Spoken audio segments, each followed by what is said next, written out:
चलिए बेटा ये आगे बढ़ते हैं। तो आज हम करने वाले हैं कोरोजन और एनसीडीटी, दो हमारे इफेक्ट्स होते हैं ऑक्सीडेशन के, उनके बारे में हम पढ़ने वाले हैं और साथ के साथ ना हम कुछ क्वेश्चन आंसर्स आज करेंगे। ठीक है बेटा, तो चलिए ये शुरू करते हैं। इसके बाद एक और वीडियो लेसन, फिर हमारी जो क्लासेस हैं वो क्लासेस जो है इस चैप्टर की पूरी कंप्लीट हो जाएंगी, पूरी फिनिश हो जाएंगी। तो चलिए आइए शुरू करते हैं। सबसे पहले बेटा रेंसिडिटी समझेंगे। रेंसिडिटी क्या होता है, कोरोजन से भी पहले छोटा टॉपिक है बेटा। रेंसिडिटी क्या होता है कि अक्सर आपने देखा होगा कि हमारे घर में ना खासकर गर्मियों के टाइम पे ये होता है ज्यादातर कि मान लीजिए कोई ऑयली एंड फैटी फूड है, कि कोई खाना है जिसको तला गया है, ठीक है, छाना गया है बहुत ज्यादा, और उसको ऐसे ही अगर रख दिया गया है थोड़ी देर के लिए, तो कुछ देर बाद हमको ये देखने को मिलता है कि उसमें से ना अजीब सी गंध आती है, या वो खाना खाने लायक सही भी नहीं रहता है।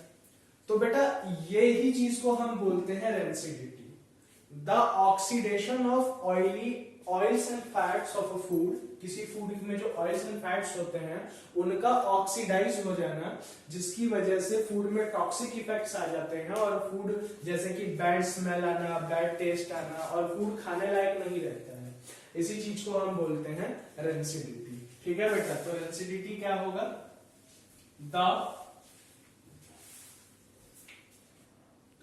ठीक है बेटा, तो द ऑक्सीडेशन ऑफ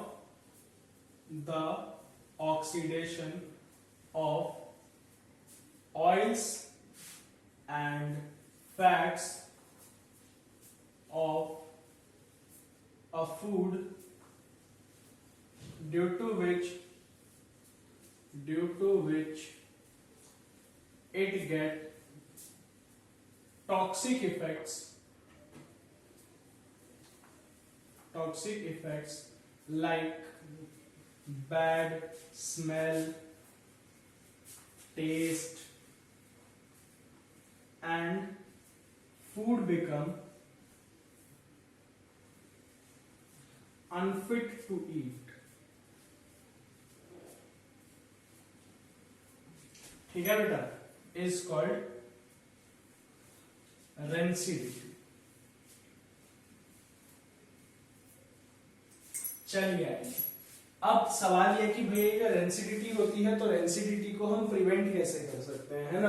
तो important question, method of preventing rancidity. Methods of preventing rancidity. चलिए आइए, तो सबसे पहला मेथड, placing या storing the food in airtight containers.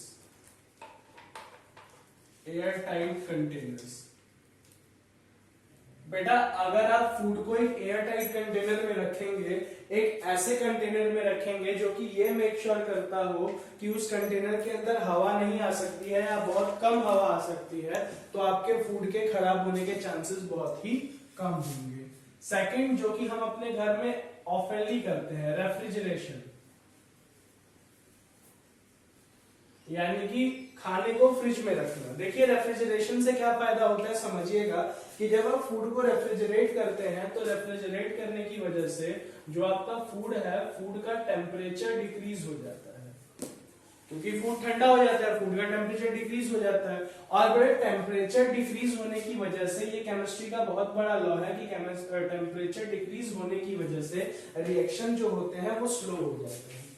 तो टेम्परेचर डिक्रीज होने की वजह से आपके खाने में ऑक्सीजन मिल करके जो रिएक्शन करता, आपके खाने को जो वो खराब करता, उसकी जो रेट होती है, उसकी जो स्पीड होती है बेटा, वो चीज स्लो डाउन हो जाती है।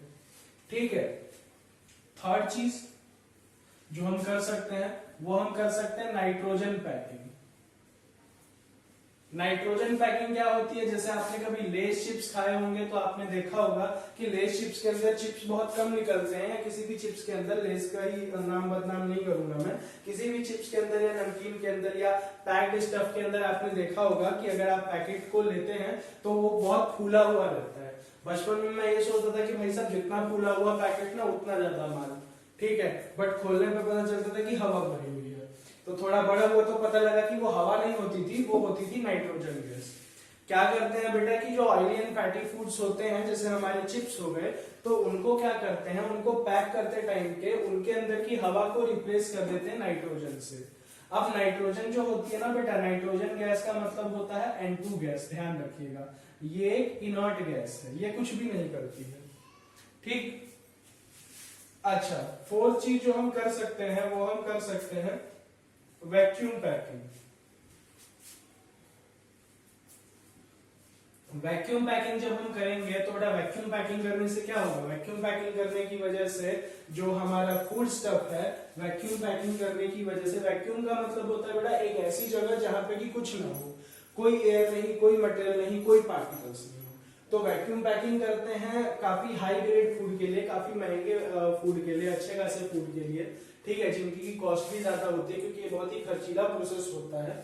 तो एक एग्जांपल देता हूँ कि जैसे एस्ट्रोनॉट्स जो होते हैं, एस्ट्रोनॉट्स का जो फूड होता है, ठीक है, जो उनका जो उनके स्पेसशिप में खाने के लिए बनाया जाता है, उसमें वैक्यूम पैकिंग की जाती है बेटा, ठीक है।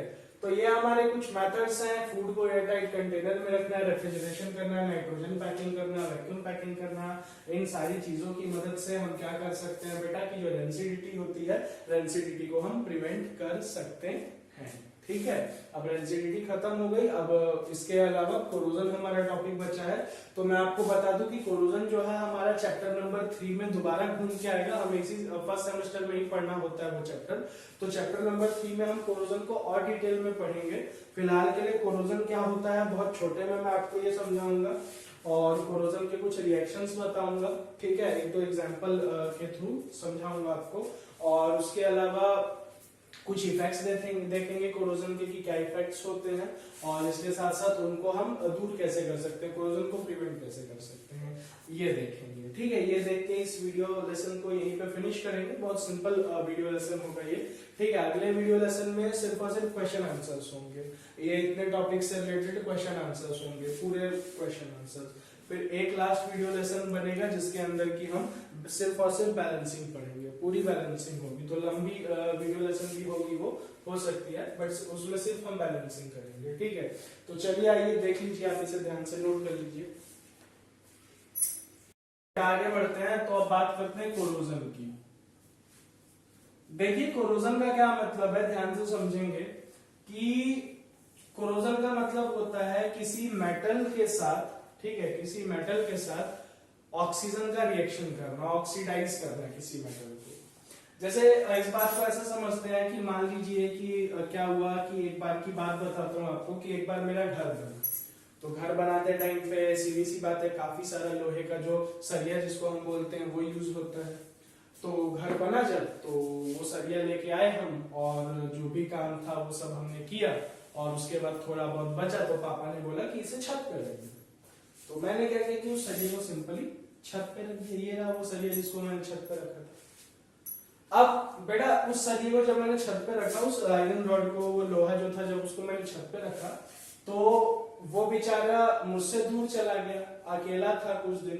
तो हर अकेले को कुछ ना कुछ साथी मिल जाते हैं ना, वैसे ही बेटा इस अकेले को भी साथी मिल गए। इस अकेले को साथी मिल गई हवा, हवा लग गई बेटे इसे, हवा, लोग बोलते हैं बाहर की हवा लग गई थी, वैसी हवा लग गई इसे, ठीक है। और बाहर की हवा क्यों खराब होती है ये आपको कोरोजन पढ़ के समझ में आ जाएगा, ठीक है। तो अगर मम्मी पापा बोले कि तुझे हवा लग गई है तो मतलब आपको सुधरने की जरूरत है थोड़ा, ठीक है बेटा।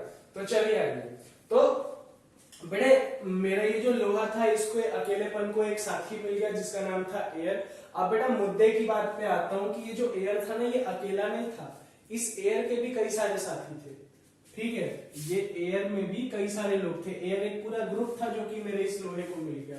इस एयर में कौन कौन लोग थे, ऑक्सीजन था, वाटर वेपर्स थे, कार्बन डाइऑक्साइड थी, सल्फर गैस थी, नाइट्रोजन गैस थी, ऐसे कई सारे गैसेस थे अलग अलग, ठीक है बेटा। अच्छा, तो क्या हुआ कि ये जितने भी लोग थे बेटा, इन जितने भी लोग थे O2, H2O, CO2, इन सब ने अपनी अपनी सहूलियत के हिसाब से मेरे इस लोहे से क्या किया, रिएक्शन किया। और मेरे इस लोहे से रिएक्शन करके इन सब ने क्या किया बेटा, मेरे इस लोहे से रिएक्शन करके और इन सब ने क्या किया कि मेरे इस लोहे की थोड़ी सी जो परत थी ना, थोड़ी सी जो अपर लेयर थी, उसको क्या कर दिया, इस तरीके से खराब कर दिया। ठीक है बेटा। अब कुछ दिनों बाद मैं अपने लोहे को देखने गया तो मेरा लोहा क्या हो चुका था, मेरे लोहे का इतना हिस्सा जो है वो क्या हो चुका था बेटा, खराब हो चुका था, है ना, इतना हिस्सा नॉन यूजेबल था। तो ये किस वजह से हुआ, लोहा पहले पूरा सही था अभी इतना खराब हो गया, ये हुआ ड्यू टू कोरोजन। ठीक है बेटा, कोरोजन की वजह से ये सब हुआ। बहुत दर्दनाक कहानी थी ना। चलिए तो कोरोजन को समझते हैं, कोरोजन की डेफिनेशन देख लेते हैं कि कोरोजन को हम डिफाइन कैसे करते हैं, कोरोजन होता क्या है। ठीक है, तो कोरोजन की डेफिनेशन हम कुछ इस प्रकार लिखते हैं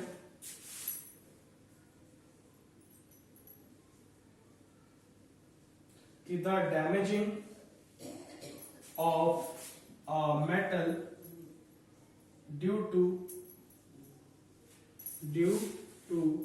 different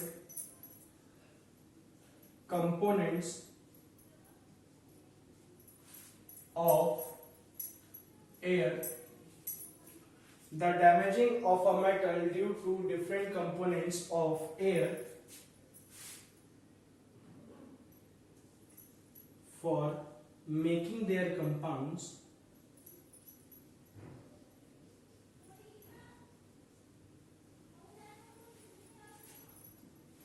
is called corrosion। ठीक है बेटा, कि होता क्या है बेटा कि कोई जो मेटल होता है तो मेटल जो है मेटल अलग अलग जो हमारे पास एयर के कंपोनेंट्स होते हैं उनसे रिएक्ट करता है कंपाउंड्स बनाने के लिए, और कंपाउंड्स बनाने के बाद से जो हमारा मेटल है वो क्या हो जाता है, डैमेज हो जाता है। इसी प्रोसेस को हम बोलते हैं कोरोजन। तो कोरोजन का सबसे बेस्ट एग्जांपल है बेटा रस्टिंग। ठीक है, कोरोजन और रस्टिंग एक ही चीज नहीं होते हैं, कोरोजन का पार्ट है रस्टिंग। ठीक है, तो रस्टिंग को हम कैसे डिफाइन करते हैं कि corrosion of iron is called rusting.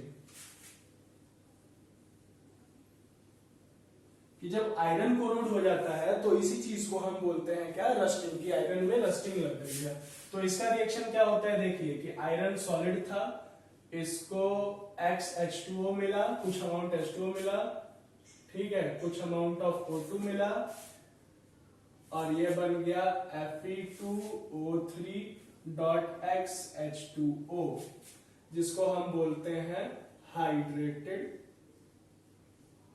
Ferric oxide, जो कि ब्राउन कलर का स्टिकी सब्सटेंस होता है, जिसको कि हम क्या बोलते हैं, रस्ट बोलते हैं।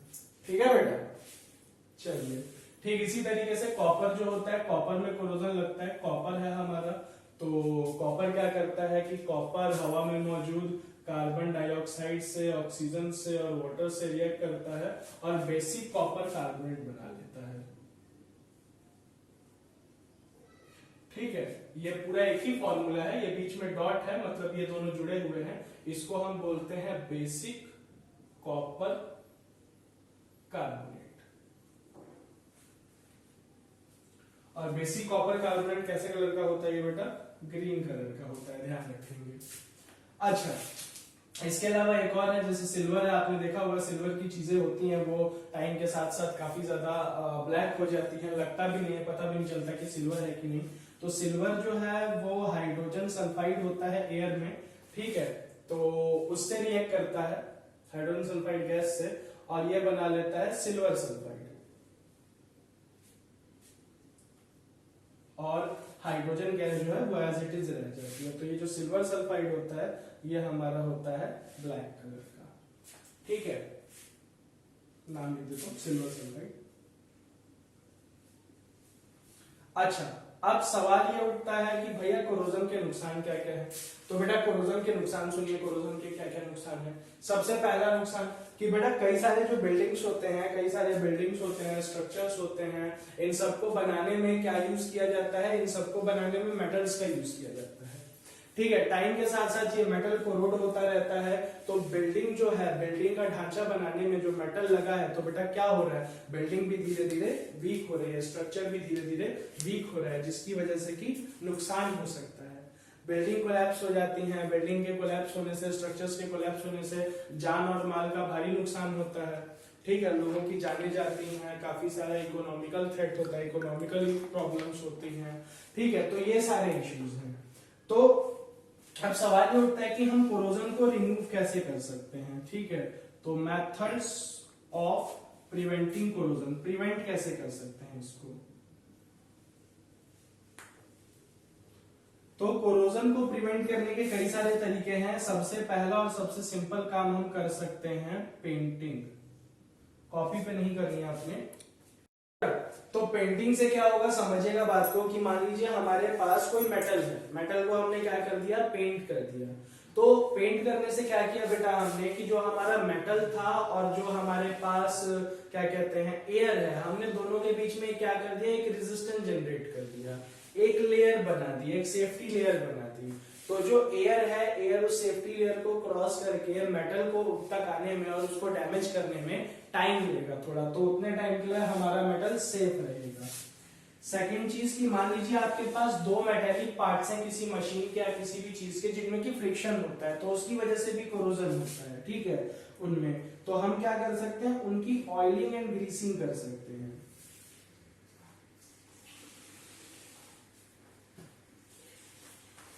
ठीक है बेटा, ऑयलिंग एंड ग्रीसिंग कर सकते हैं उनकी हम। ऑयलिंग एंड ग्रीसिंग करने से क्या होगा कि जब हम ऑयल एंड ग्रीस लगाएंगे तो जो फ्रिक्शन होगा, फ्रिक्शन काफी कम होगा, स्मूथली चीजें काम करेंगी। जैसे आपने देखा होगा ना कि घर पे मम्मी जो है वो सिलाई मशीन में अक्सर कुछ दिनों बाद तेल डालती हैं और उसके सभी पुर्जों को चलाती हैं। ऐसा क्यों, क्योंकि जो पुर्जे होते हैं मशीन के वो आपस में रब करते हैं, उनमें फ्रिक्शन होता है, जिसकी वजह से कि वो कुछ दिन बाद चीजें काम करना बंद कर देती हैं, स्लो हो जाती हैं।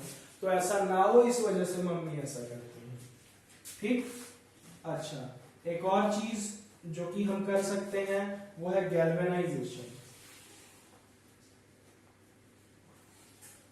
गैल्वेनाइजेशन बोले तो बेटा, गैल्वेनाइजेशन क्या होता है कि कोटिंग ऑफ जिंक को बोलते हैं हम, ठीक है, coating of zinc on iron, iron के ऊपर जिंक की कोटिंग को हम गैल्वेनाइजेशन बोलते हैं। तो हम गैल्वेनाइजेशन कर सकते हैं, ठीक है, पेंटिंग कर सकते हैं, ऑयलिंग ग्रीसिंग कर सकते हैं, गैल्वेनाइजेशन कर सकते हैं, और भी एक दो चीजें होती हैं जिनके बारे में कि हम चैप्टर 3 में पढ़ेंगे, ठीक है। फिलहाल ये इतनी चीजें हैं जो कि हम कर सकते हैं, और इस तरीके से हमारा पूरे जो टॉपिक्स होते हैं वो होते हैं खत्म।